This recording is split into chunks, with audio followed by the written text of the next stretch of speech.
Students, in the previous video, I explained about the various restriction enzymes, and in this video, I will explain about the non-specific nucleases or non-specific restriction enzymes and the restriction endonucleases. So first we are going to talk about the non-specific. Non-specific means they can cut the DNA at any site. They're going to cut it at random sites.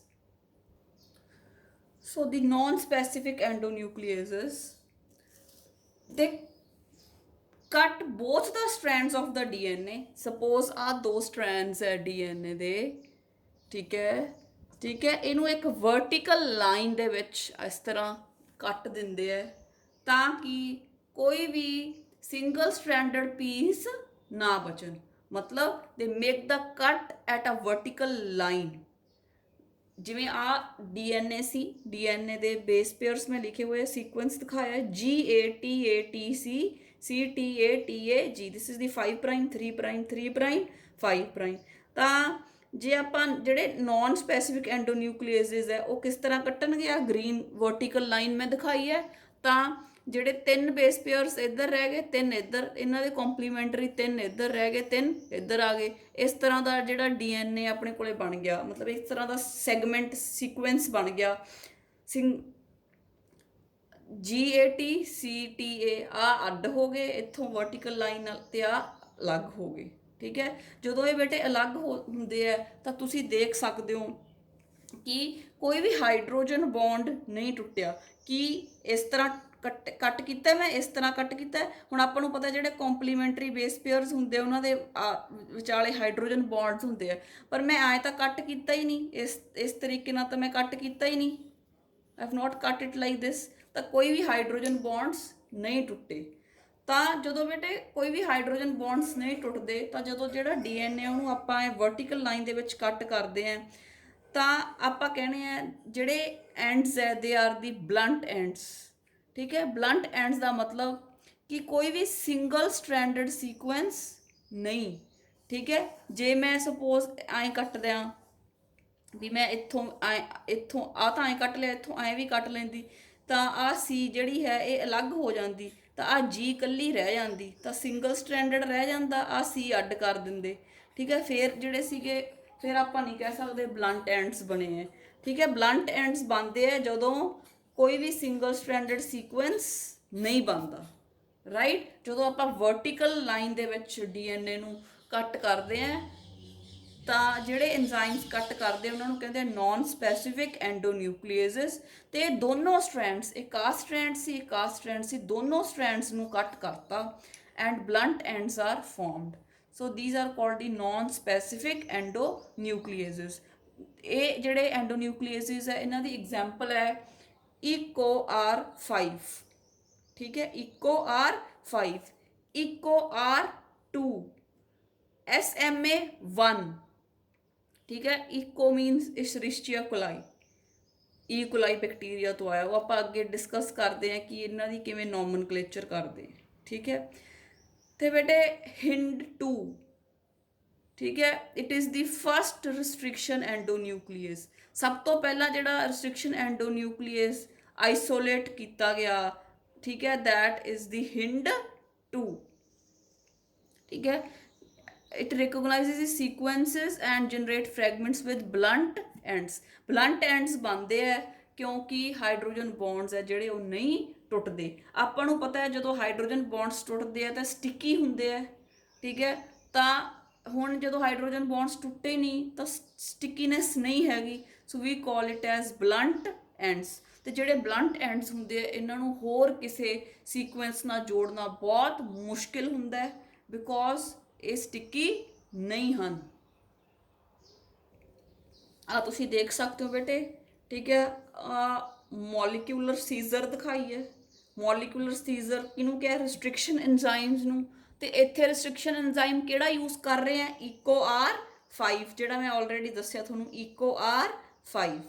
ਠੀਕ ਹੈ, ਤਾਂ ਜਦੋਂ ਇਹ ਜਿਹੜਾ molecular Caesar ਹੈ EcoR5, ਆ DNA ਦੇ ਦੋ ਸਟ੍ਰੈਂਡਸ ਹੈ, ਜਦੋਂ ਇਹਨਾਂ ਨੂੰ ਕੱਟ ਕਰੂਗਾ ਇਟ ਇਜ਼ ਗੋਇੰਗ ਟੂ ਕੱਟ ਇਨ ਅ ਵਰਟੀਕਲ ਲਾਈਨ। ਸਿੱਧਾ ਵਰਟੀਕਲ ਲਾਈਨ 'ਚ ਕੱਟ ਕਰੂਗਾ 3 ਬੇਸ ਪੇਅਰਸ ਇੱਕ ਪਾਸੇ ਹੋ ਗਏ, 3 ਇੱਕ ਪਾਸੇ ਹੋ ਗਏ, ਠੀਕ ਹੈ। ਇਹਨਾਂ ਦੇ ਕੰਪਲੀਮੈਂਟਰੀ ਬੇਸਿਸ ਸੀ ਜਿਹੜੇ, ਉਹ ਵੀ ਇਹਨਾਂ ਦੇ ਨਾਲ ਹੀ ਹਨ। ਕੋਈ ਵੀ ਹਾਈਡਰੋਜਨ ਬੌਂਡ ਨਹੀਂ ਟੁੱਟਿਆ, ਠੀਕ ਹੈ। ਸਿਰਫ ਜਿਹੜੀ ਸ਼ੂਗਰ ਫਾਸਫੇਟ ਬੈਕਬੋਨ ਸੀ ਉਹ ਤੋੜੀ ਹੈ। Sugar phosphate backbone, sugar phosphate backbone, ਇਹਨੂੰ ਕੱਟਤਾ, ਸ਼ੂਗਰ ਫਾਸਫੇਟ ਬੈਕਬੋਨ ਨੂੰ ਕੱਟਤਾ, ਠੀਕ ਹੈ। ਵਰਟੀਕਲ ਲਾਈਨ ਦੇ ਵਿੱਚ ਜਿਹੜੀ ਹੈ ਡਿਵਾਈਡ ਕਰਤਾ, ਕੱਟ ਲਾਤਾ, ਕੋਈ ਹਾਈਡਰੋਜਨ ਬੌਂਡ ਨਹੀਂ ਟੁੱਟਿਆ, ਓਨਲੀ ਸ਼ੂਗਰ ਫਾਸਫੇਟ ਬੈਕਬੋਨ ਜਿਹੜੀ ਹੈ ਉਹ ਟੁੱਟੀ ਹੈ। ਸੋ ਬਲੰਟ ਐਂਡਸ ਆਰ ਫਾਰਮਡ, ਠੀਕ ਹੈ, ਕਿਉਂਕਿ ਹਾਈਡਰੋਜਨ ਬੌਂਡਸ ਹੈ ਜਿਹੜੇ ਉਹਨਾਂ ਨੂੰ ਨਹੀਂ ਤੋੜਿਆ। ਤੇ ਜਦੋਂ ਹਾਈਡਰੋਜਨ ਬੌਂਡਸ ਟੁੱਟਦੇ ਆ ਉਦੋਂ ਸਟਿੱਕੀ ਐਂਡਸ ਬਣਦੇ ਆ, ਕਿਉਂਕਿ ਆਪਾਂ ਨੂੰ ਪਤਾ ਹੈ ਇਹ ਜਿਹੜੇ ਬੌਂਡਸ ਹੈ ਬਹੁਤ ਸਟਿੱਕੀ ਹੁੰਦੇ ਆ।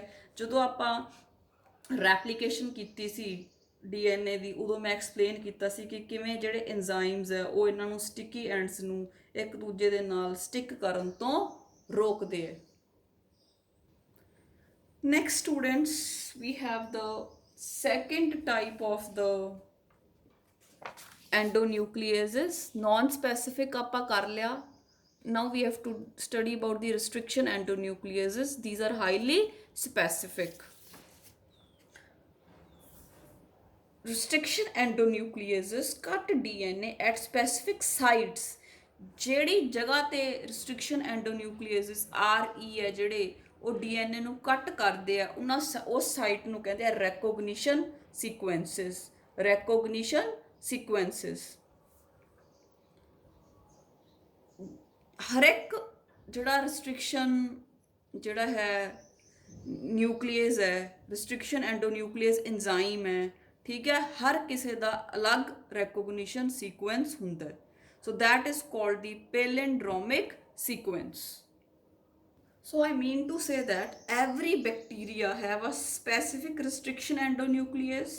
ਹਰ ਇੱਕ ਬੈਕਟੀਰੀਆ ਦੇ ਅੰਦਰ ਇੱਕ specific restriction endonuclease ਪਿਆ ਹੁੰਦਾ ਹੈ, ਤੇ ਹਰ restriction endonuclease specific palindromic sequence ਨੂੰ recognize ਕਰਦਾ ਹੈ ਤੇ ਉਹਨੂੰ ਕੱਟ ਕਰਦਾ ਹੈ। means कि suppose आ अपना DNA है,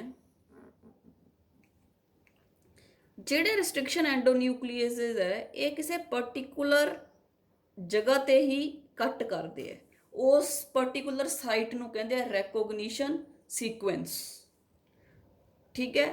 ਤੇ ਜਿਹੜਾ ਉਹ ਸੀਕੁਐਂਸ ਹੈ, ਮਤਲਬ ਉਹ ਬੇਸ ਪੇਅਰਸ ਦਾ ਸੀਕੁਐਂਸ ਹੈ, ਮਤਲਬ ATCG ਜੋ ਵੀ ਹੈ, ਠੀਕ ਹੈ। ਜਿਹੜਾ ਉਹ ਬੇਸ ਪੇਅਰ ਦਾ ਸੀਕੁਐਂਸ ਹੈ ਉਹਨੂੰ ਕਹਿੰਦੇ ਆ palindromic sequence. Palindromic sequence, palindromic sequence ਬੇਟੇ, ਪੈਲਿੰਡਰੋਮ ਇੰਗਲਿਸ਼ ਦੇ ਵਿੱਚ ਕਹਿੰਦੇ ਆ is a group of letters that forms the same word when read from both forward and backward direction.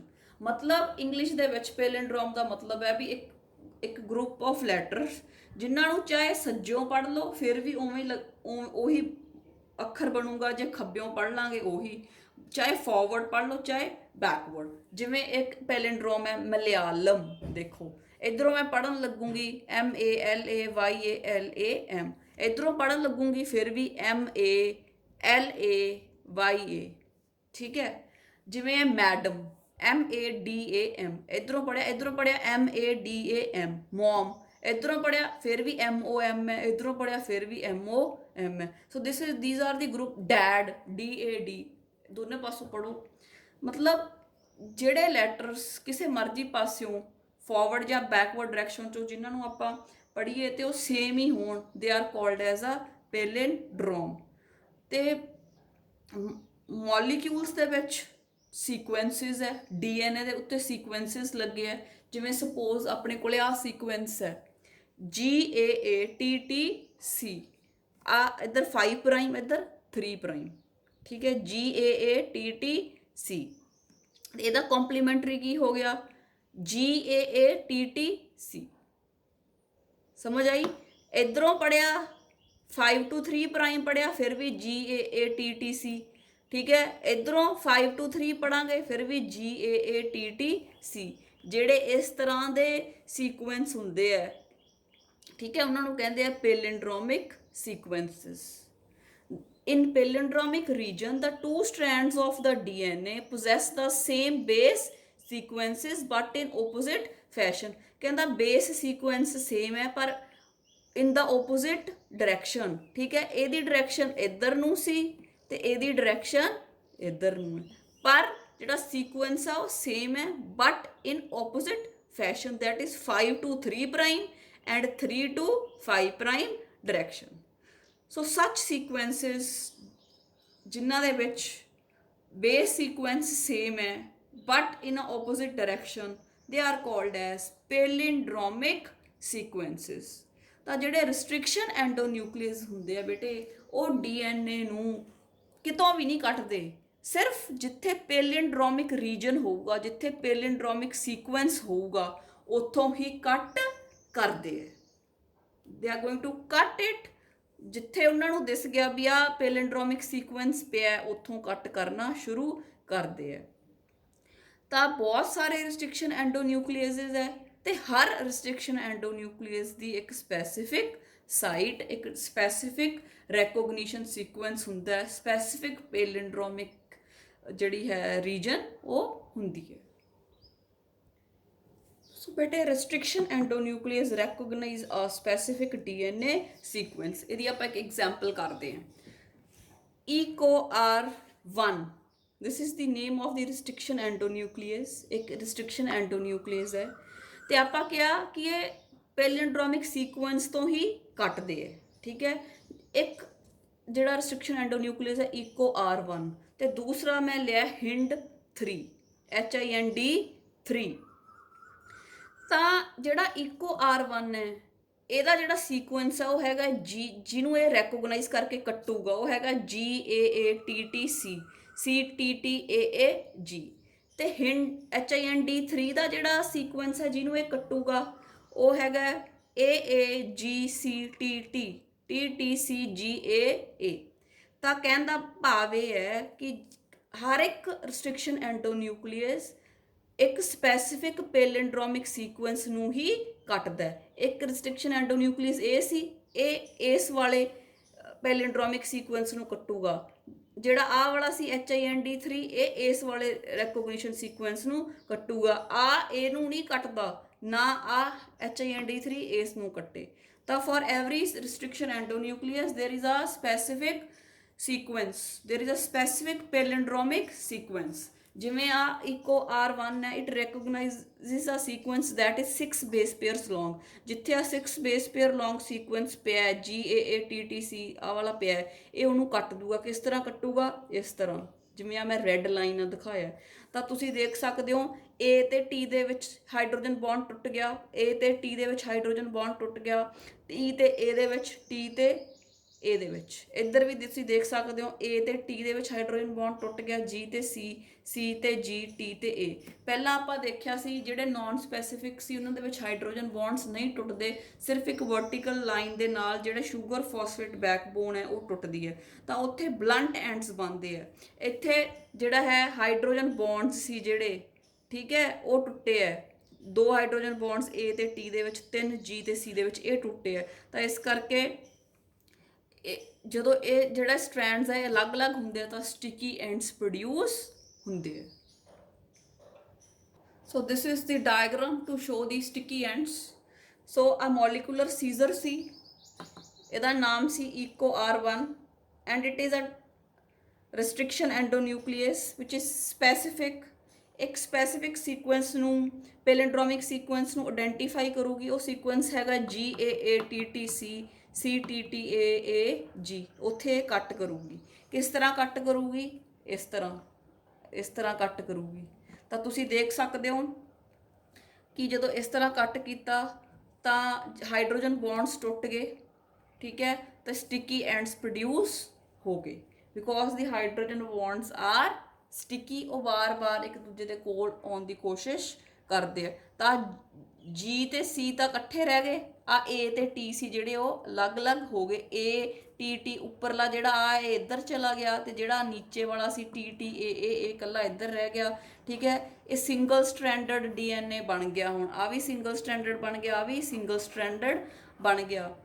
ਜਿਹੜੇ ਨੌਨ ਸਪੈਸੀਫਿਕ ਸੀ ਉਹ ਤੇ ਸਿੰਗਲ ਸਟ੍ਰੈਂਡਡ ਨਹੀਂ ਬਣਦਾ। ਜਿਹੜੇ ਰਿਸਟ੍ਰਿਕਸ਼ਨ ਐਂਡੋਨਿਊਕਲੀਏਜ਼ ਹੈ ਜਦੋਂ ਉਹ ਕੱਟ ਕਰਦੇ ਆ ਤਾਂ ਸਿੰਗਲ ਸਟ੍ਰੈਂਡਡ ਡੀਐਨਏ ਬਣ ਜਾਂਦਾ ਕਿਉਂਕਿ ਹਾਈਡਰੋਜਨ ਬੌਂਡਸ ਟੁੱਟ ਜਾਂਦੇ ਆ।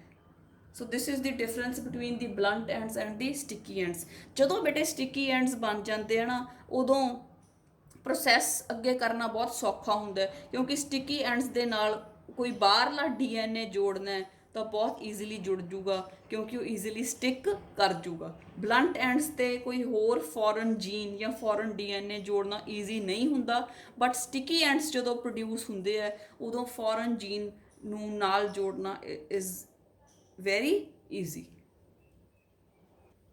Next is the mechanism of action of the restriction endonuclease। ਕਿਵੇਂ restriction endonuclease ਕੰਮ ਕਰਦੇ ਆ ਤਾਂ ਆਪਾਂ ਇੱਕ ਐਗਜ਼ਾਮਪਲ ਕਰਕੇ ਆਏ ਆ EcoR1। it is a endonuclease and its recognition site and cutting pattern is GAATTC CTTAAG। ਇਹਦਾ ਪੈਲਿੰਡਰੋਮਿਕ ਸੀਕੁਐਂਸ ਹੈ EcoR1 ਦਾ ਜਿੱਥੇ ਇਹ ਕੱਟੂਗਾ।